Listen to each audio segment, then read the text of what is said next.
ڈیرہ غازی خان سے ہمارے bureau chief Ghulam اکبر بوزدار کی رپورٹ کے مطابق افغانستان میں را کے بدنام زمانہ ایجنٹ عبدالودود شیرزاد افغان نیشنل کو جلال آباد کے علاقے منڈی میں نامعلوم افراد نے گولی مار کر زخمی کر دیا، جبکہ اس کا ساتھی مارا گیا ہے۔ عبدالودود اشرف غنی کے دور میں را کا فرنٹ مین تھا اور پاکستان میں دہشت گردی کی کارروائیوں کے لیے ہندوستانی سفارت خانے اور قونصل خانوں سے نقدی اور اسلحہ افغان انٹیلیجنس ایجنسی کو پہنچاتا تھا۔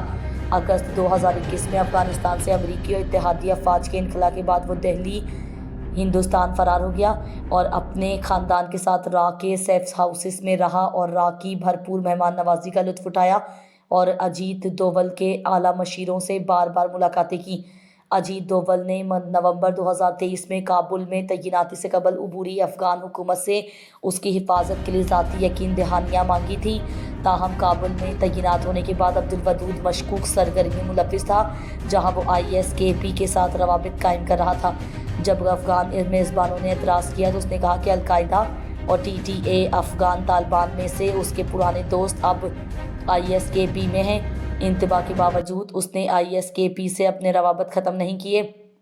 غالباً اسے Afghan Taliban target killing squad یا TTP شارپ شوٹر اسکواڈ نے نشانہ بنایا ہے۔